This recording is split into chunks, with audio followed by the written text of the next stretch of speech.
Welcome back to another episode, another week, another day, and another brother of mine from the claim to fame days. This is Mr. Cole Cook. Welcome to the show. Thanks for having me, my brother from another mother. How are we you? had too much fun on our show, and now we have too much fun now too. But feeling great, happy that we could, make this happen. I know. I've been looking forward to this. And honestly, like, aside from doing this show, I have to say I'm like a huge fan of your sister, Alicia Keys. She's like, so she's such a household name that I feel like everybody knows.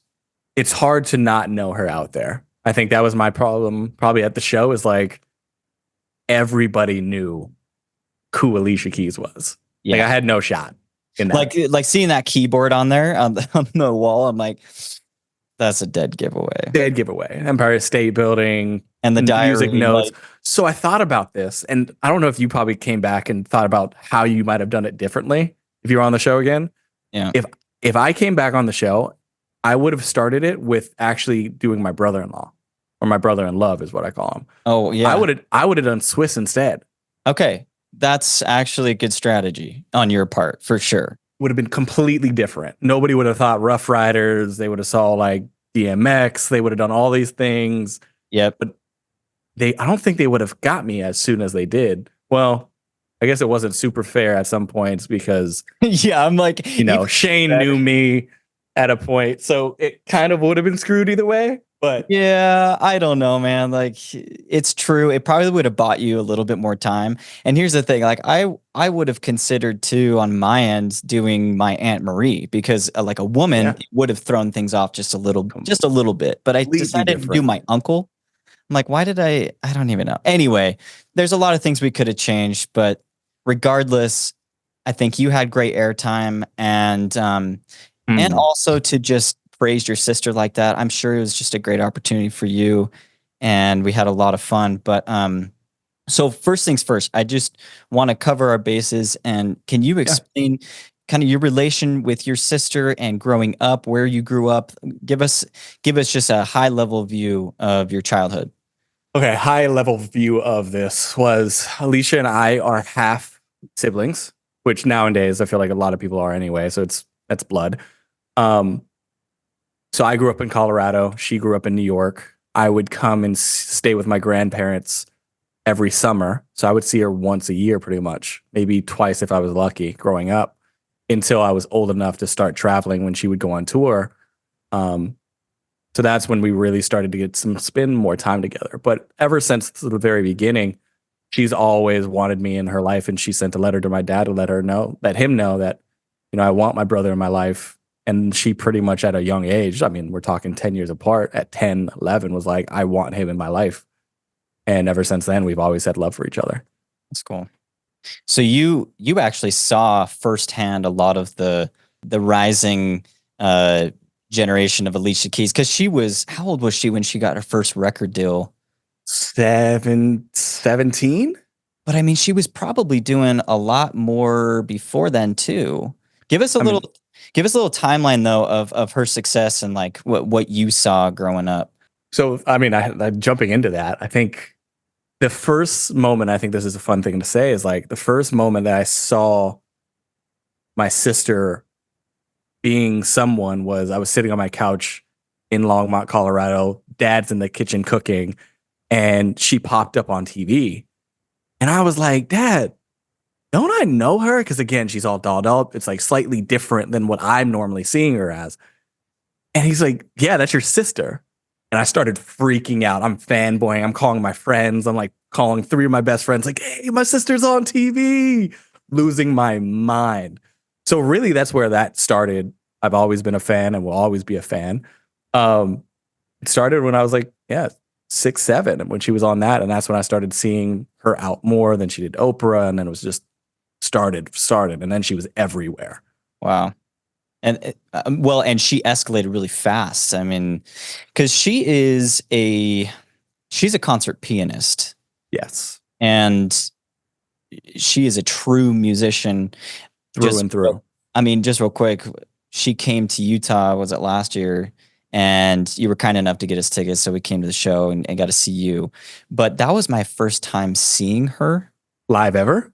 live ever, which I'm ashamed to say Oh, that. And, really? I didn't know that. and I wish I had seen her prior, because that concert, I do have to say, that was true musicianship. Yeah. She is incredibly talented, and you don't find a lot of those, honestly. Not nowadays. I don't go to a lot of concerts because I feel that a lot of these artists out here actually ruin themselves when they do concerts. And I know that's where you make your money and that's what you do, but there's a lot of times where I just refuse to go and I'd rather just listen to your music at home and kind of keep that on my car and just kind of keep you at that level, Yeah. besides going to the concert and you ruining it for me. And I don't know if artists like to hear this, but I feel like her live performance was better than like the recordings or something. Like it's weird. Who's your favorite person that you've seen live? I would say, oh man. So And then who else do you want to see live? So I'm a big Chris Martin fan. I've loved Coldplay for a long time. Yes. Yes, yes. And now Chris Martin's a different kind of singer, because I don't feel like he focuses on the notes, right? It's a little bit more about the feeling and the emotion, which I know that Alicia probably focuses on that too, but she hits the notes. She's pretty much all of it, right? Whereas Chris Martin, there's something about his music that just speaks to my soul. And I saw him in Vegas years ago, but it was kind of like this spiritual moment, you know, you're just like sitting there and you're crying for no reason. You're like, what string did they just pull on me? What? Dude, it's nuts. But I have a long list of people that I would love to see. I mean, I'd love to see Adele. I haven't seen her. Damn, I would love to see Adele. You know, the list goes on, but I don't know. That experience at Alicia Keys concert was a turning point for me, just to understand, like, okay, there are still true musicians out here. They don't sell their soul to the industry. They're very authentically themselves.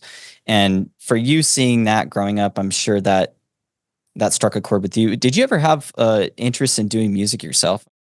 I think because I grew up in the music industry, I thought maybe I wanted to, maybe I wanted to be a producer. Maybe I wanted to be an engineer. Alicia has an amazing engineer and she's been with her pretty much her whole career. So I grew up around her, seeing how she was doing. And I thought maybe that might be where I come in later in life and be a part of this as well. And I was like, oh, this is great. But I tried that. I was a professional gamer, Call of Duty player for 8 years of my life. Yeah. And that, when I retired from that, I stemmed and went back and thought I wanted to be in music. Did music for about 3 years, was producing, was engineering, and then just kind of got to the point where it was like, there's a big, and this isn't a bad thing, there's a big shadow there. There's a big thing that my sister has just taken over in the music industry. And there's pretty much like not a place where I'm going to be able to make a name for myself in there. And that's really what I wanted to do, was find an industry that I could come in and build my own name. But I still wanted to be able to touch it. So that shadow, which obviously, like, I've kind of had that as well, right? And there's been a lot of hesitations on my end of like, oh, I'm always going to be in the shadow. Like, and, we all kind of have that when you've got a sibling or you got a parent or you got a relative that's very much in the limelight. And I do have to say, Alicia is probably in more limelight than most. She's up there.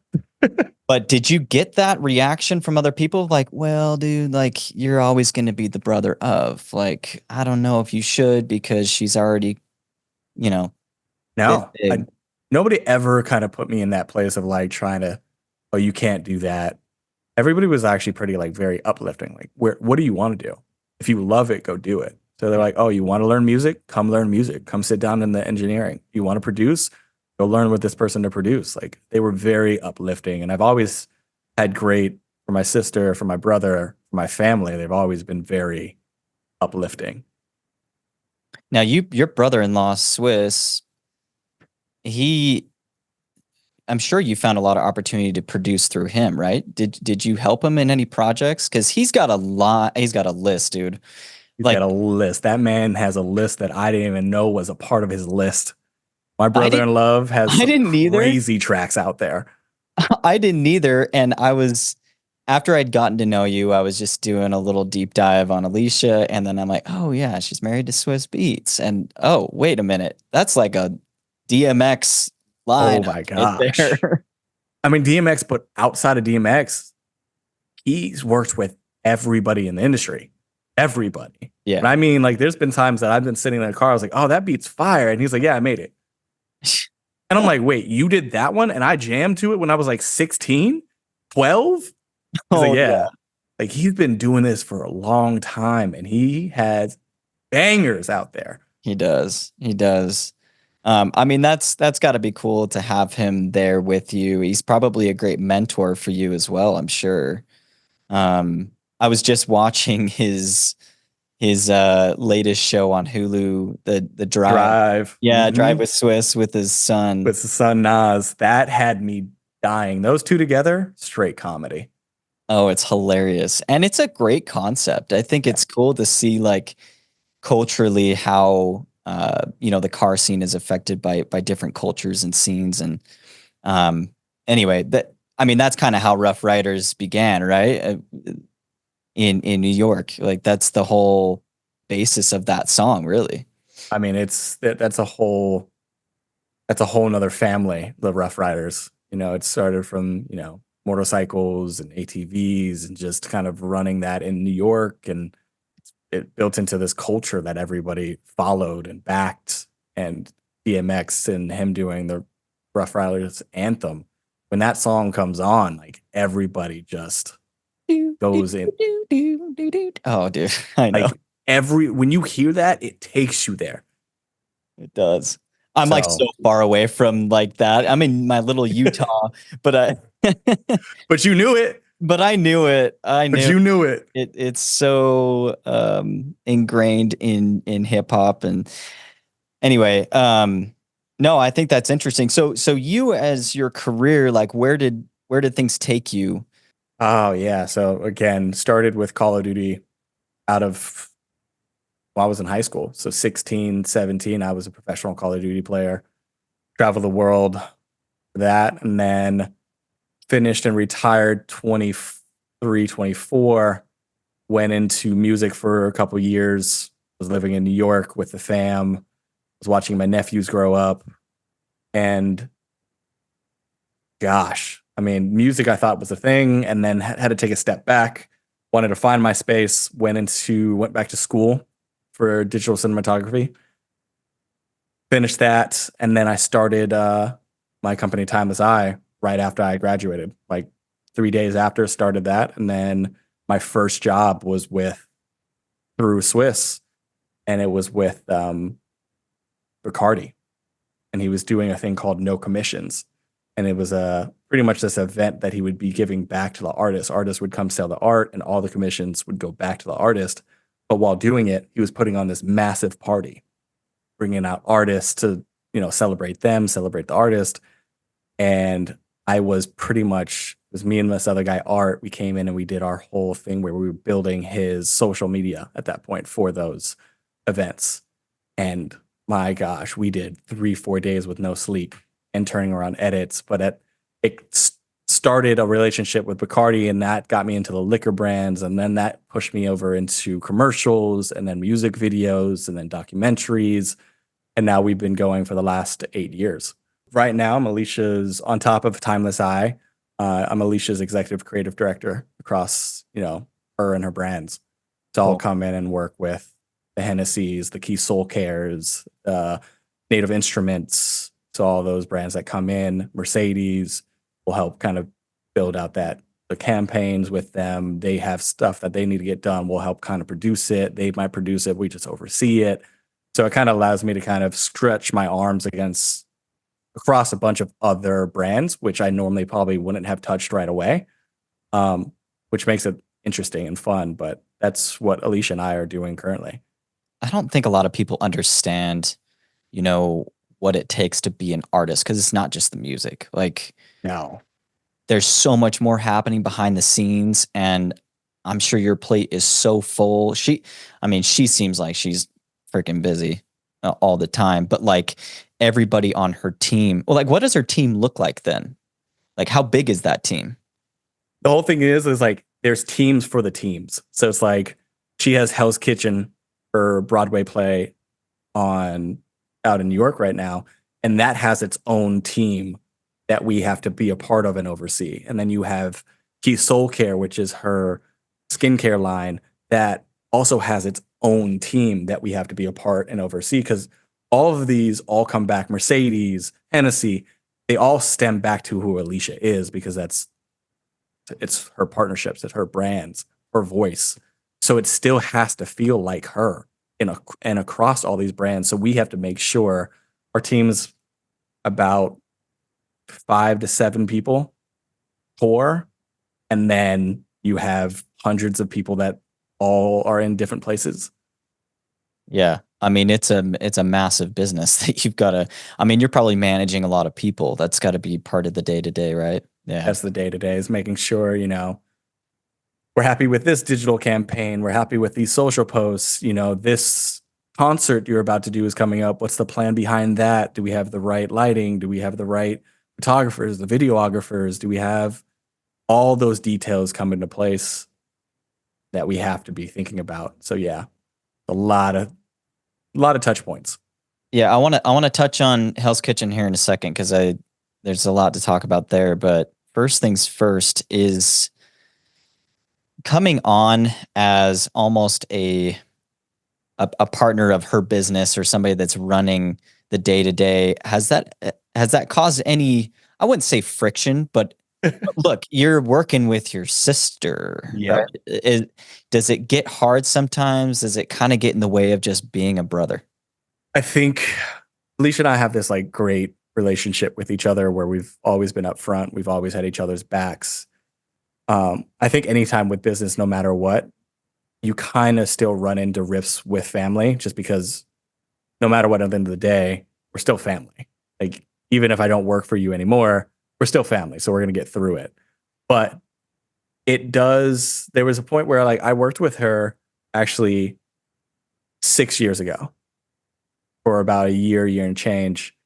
And we had to take that time apart from each other, but I wanted to kind of like take a moment for myself to go do things on my own in that sense to showcase that I knew I could do it and then come back and bring all the things I've learned and be able to implement that back into her lifestyle, what she has in her business to be able to help elevate her business from that standpoint.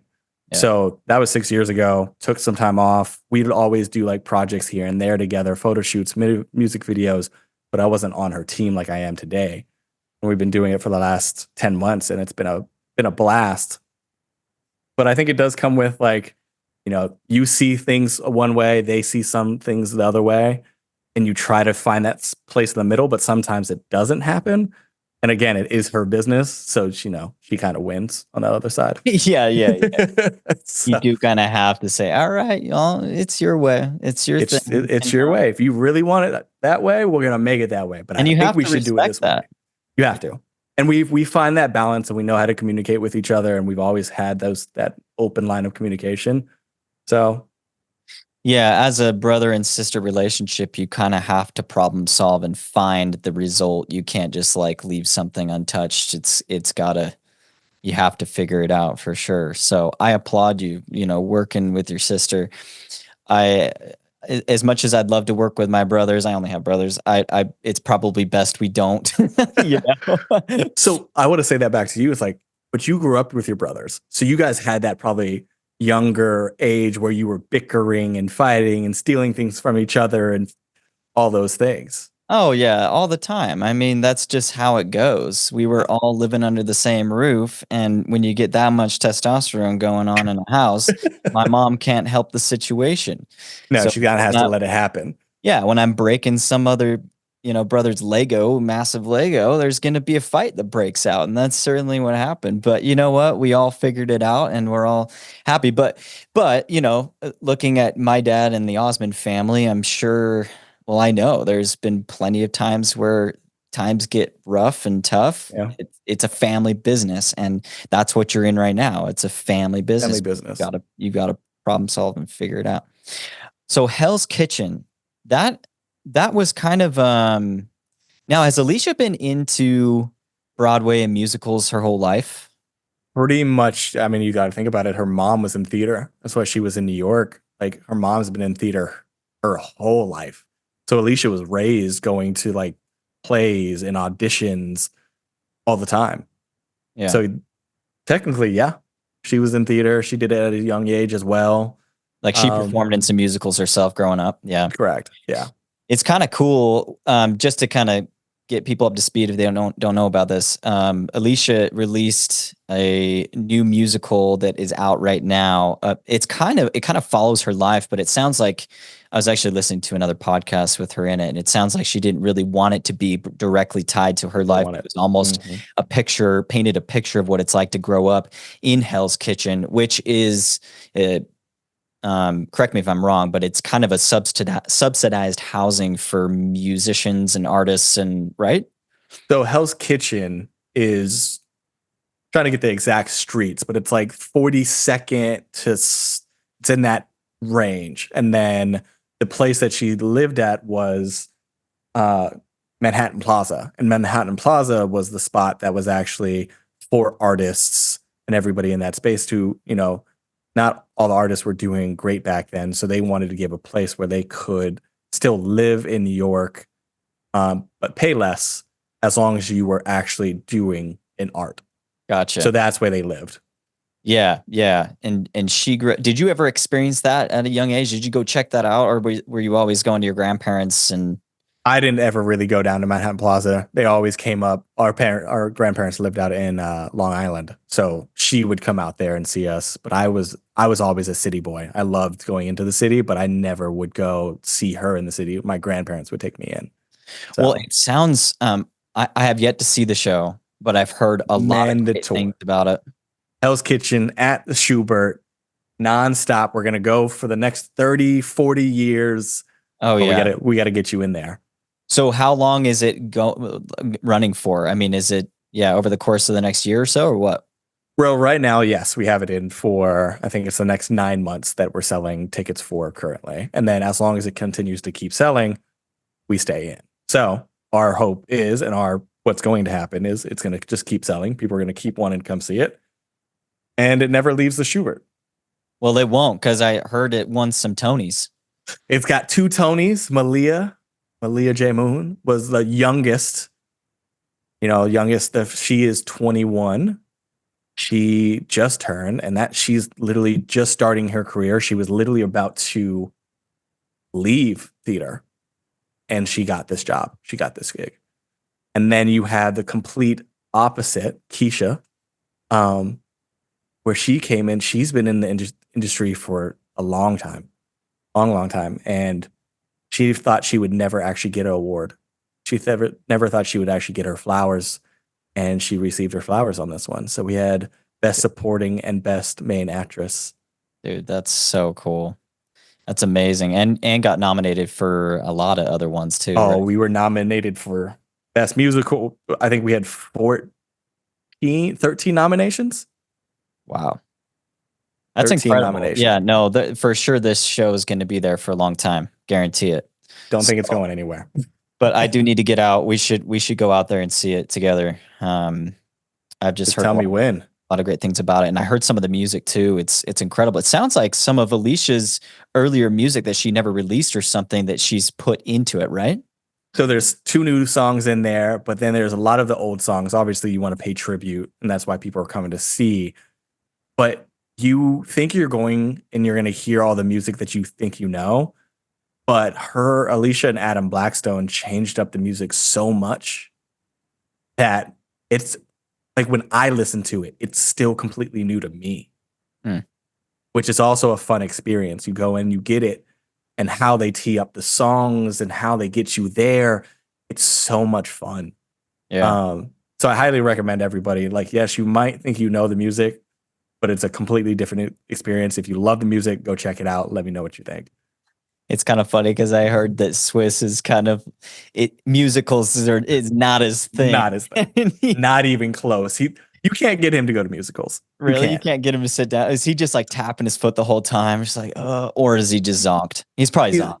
He's just not a musical person. Like he's not a musical sit down, listen to, like he's just not, that's not in his There's not a bone in his body that he wants to be there. It couldn't be more juxtaposed. Like, Oh my gosh, you're telling me.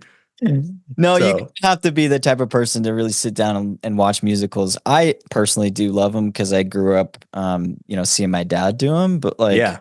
and I've done them too. Let me put it this way. My last one that I ever did, I was a knife in Beauty and the Beast. And Stop.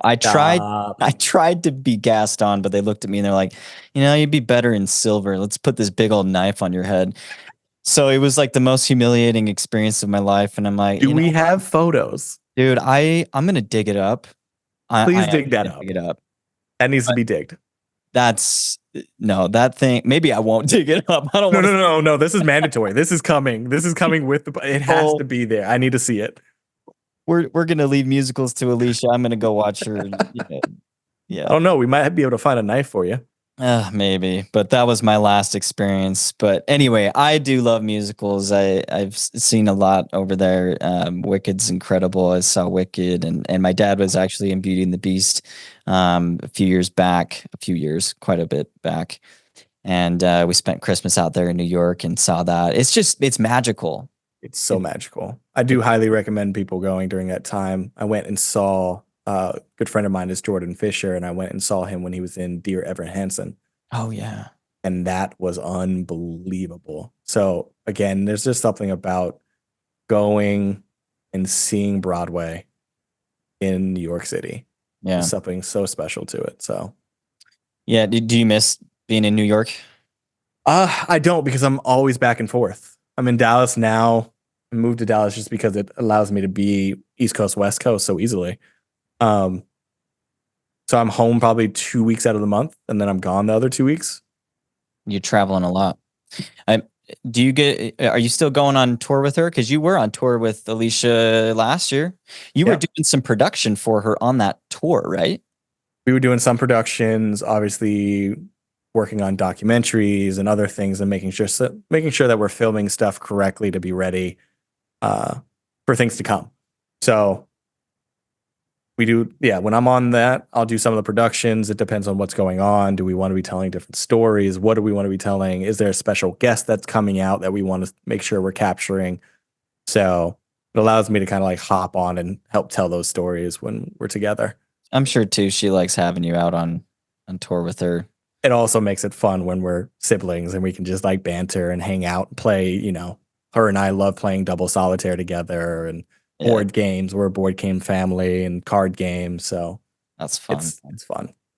Is she the kind of person that she needs the privacy to perform, or is she like, I like to have everybody around with me when the pressure's high? Because like, okay, she performed at the Super Bowl, which was a huge surprise, and I was like so stoked. I even texted you. I'm like, I'm texting Cole because I know he's. I was there. Yeah, you were there. Does she like to have you guys around when the pressure's high? I think with the whole family, she's been a family person. She loves having her family around, but there will be moments where she's like, I just need a second to like zone in. Give me a second to like really just hone myself in, meditate. But for the core of it, she loves having the family around, kids around, me around, everybody around. Yeah, I feel like my dad sometimes he's actually on tour right now, and I feel like he does well when he's like in his own space, family's not around. I need to get in the right headspace. But so you don't pop in there and mess with him? Yeah, because I could go in there and mess with him, that would probably rock his boat. Like, Chris, I need you to kind of actually just go home. Please he's just like, go home. I love you, but go home. But leave now. Well, Cole, it's been awesome. And seeing all your stuff with Timeless Eye, your company, you're professional, dude. And the stuff you put out is professional. I appreciate that. Hopefully I can use your skills sometime, because we got to figure that out. And I need to come down to Dallas and hang out. But that'll happen at some point. I think we might be going to Logan Crosby's concert in September. I think that's a must. I think we just, now that you told me it's happening, because that chat that we have is too much. So unless somebody hits me on the side, I'm like, I'm not scrolling back up to see what happened 2 days ago. No, we've got a chat going with season 1, 2, and 3 of Claim to Fame, and I keep seeing people dip out on the group chat, like Carson's out. It's just gonna happen one by one. One But by one, which I get. Like it's sometimes a lot. I just mute it. I don't want to leave. I want to be a part of it. And there's like times where I want to hop in and say some things, but yeah, but you can't keep up though, because I get like 500 notifications, and I got to catch up. I'm like, there's no way. There is I don't no know how they keep up. The people that do keep up in that chat, I respect. totally. Well, thank you, Cole, and this won't be the last time. I want to have you on again, maybe down the road. I mean, I would love to come down and hang and actually do another one in person. Have some Let's more do fun one in with it. person. Let's have you out in Utah. We can do the whole campfire up in the mountains type thing, because that's what we do around here. Please So, take me back to Colorado. Those are my days. I know. Oh, and we need to go to Aspen and go. We have a lot of stuff we got to do, Cole. Seems like it, but that's fine. All right, dude. Thanks for coming on the show. Thanks for having me.